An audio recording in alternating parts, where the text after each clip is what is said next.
पक्षाचे पदाधिकारी आणि जुने कार्यकर्ते भारतीय जनता पक्षाचे सन्माननीय विजय केनवडेकर यांच्या घरी आलेलो आहे।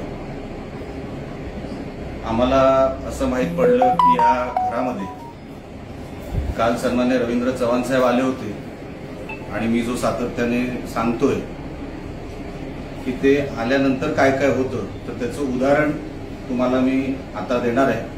हे बंड्या सावंत भारतीय जनता पक्षाचे कार्यकर्ते जुने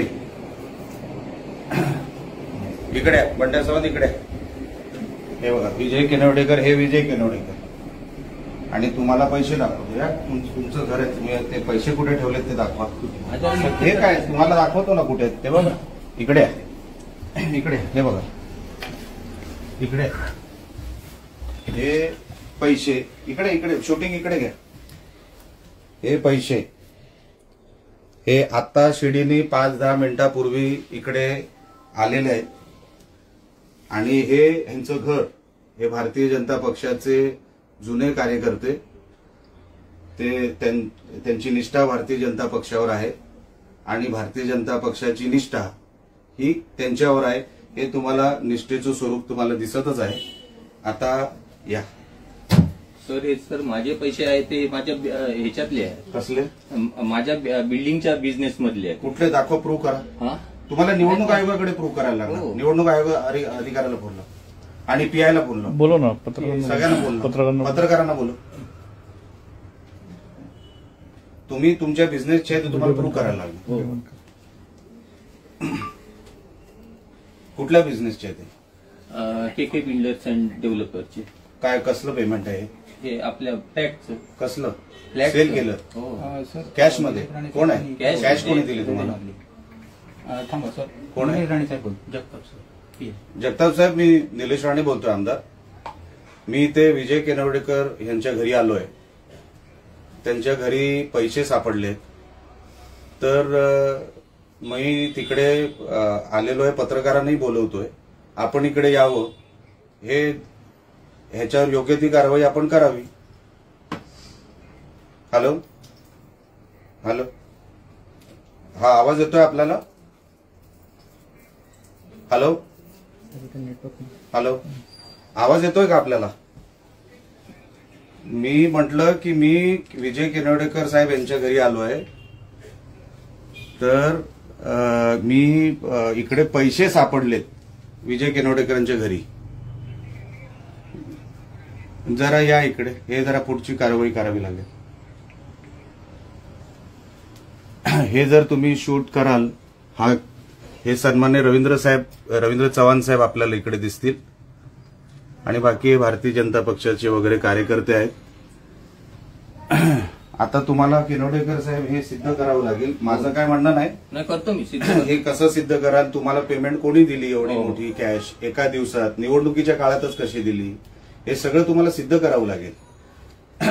लक्षात घ्या तुम्ही याच्यात भरडले गेलात कारण का नको त्या विषयामध्ये तुम्ही पडलात। ह्या अशा निवडणुका तुम्हाला काढायच्या आहेत तर मग कठीण आहे। मी कालपासून किंवा मागच्या काही दिवसांपासून जो आरोप करतोय तो ह्याच्यासाठी करतोय की काल सन्मान्य रवींद्र चव्हाण साहेब मालवणमध्ये येऊन गेले आणि त्यानंतर अचानकपणे या सगळ्या विषयांना गती मिळाली। आज फक्त हे एक घर नाहीये असे मालवणमध्ये किमान 10 ते 15 घर आहेत जिथे हे व्यवहार चालले। हे जर असंच चालत राहिलं तर काय निवडणुका कशासाठी हवेत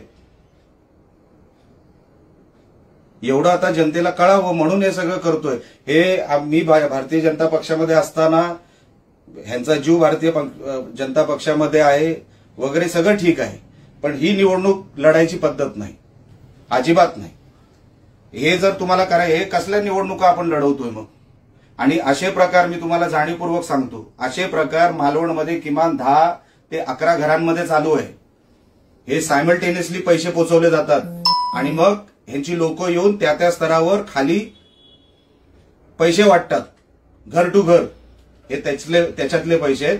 आता माझं केनवडेकर साहेबांचं काही म्हणणं नाही पोलिसांनी यावं ते जप्त करावं त्याच्यावर योग्य ती कारवाई आरओ निवडणूक अधिकाऱ्यांनी करावी तोपर्यंत आम्ही इथेच थांबणार आहोत।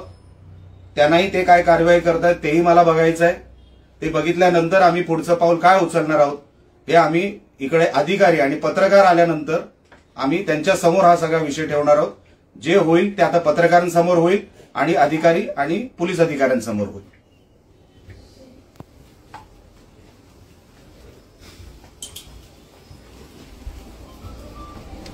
या ती बॅग तशीच राहते. या बाहेर.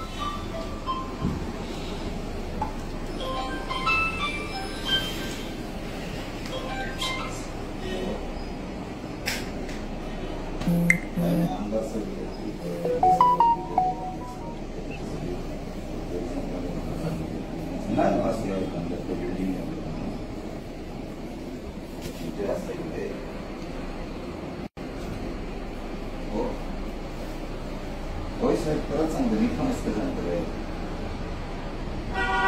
आमदार साहेब निलेश साहेब अरे बोल. हॅलो, अरे करायची ना असं काही नुसतं कशात सांगतो काय.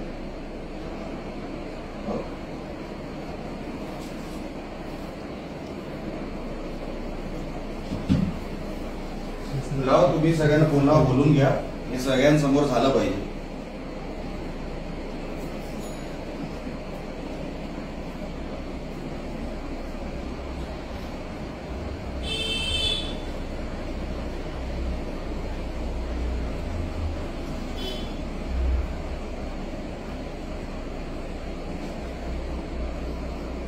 पत्रकारांना फोन कर. ओके.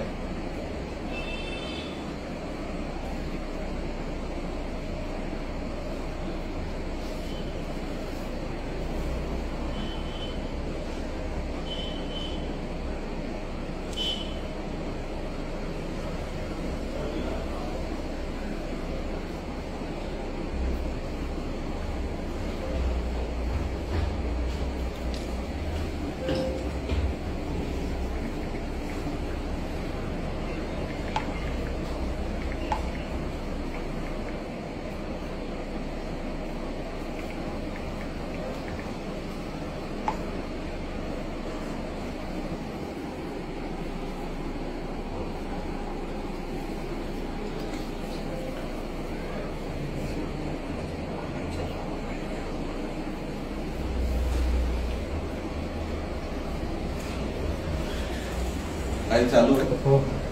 आपण रूम मध्ये जायच्या अगोदर हे महाशय ते पैसे लपवायचा प्रयत्न करत होते. ते आता फार सोबर दाखवत आहेत, फार डिसेंट दाखवत आहेत. पण हा जो आहे, तू इकडे तर तुझा चेहरा दाखव बाबा. तू लपवत होता पिशवी आणि यांचा चेहरा. हे बॅग लपवत होते. माझी खात्री आहे, इकडे माझी खात्री आहे की अजून कदाचित असावेत. ते आता पोलीस तपासामध्ये जे काय होईल ते होईल. माझी खात्री आहे की जवळपास अजून असावेत. किती आहेत ते मला माहित नाही. ही पहिली बॅग तुम्हाला मी दाखवलेली आहे. योग्य ती कारवाई जेव्हा पोलीस करतील तेव्हा बाकीचं आपल्याला कळेल नेमकं किती काय आहे ते. पण हे विटनेस टू क्राईमच नाही, हे पुरावा नष्ट करण्यासाठी पण यांच्यावर केस आम्ही टाकणार आहोत. की हे पुरावा नष्ट करण्यासाठी तिकडे ते सगळं सामान हात लावण्यामध्ये ह्यांचा हात आहे. म्हणून बंड्याची सावध मी तुमचंही नाव टाकणार आहे. तुम्ही जे करत होतात तुमचंही एफआयआर मध्ये मी नाव टाकणार.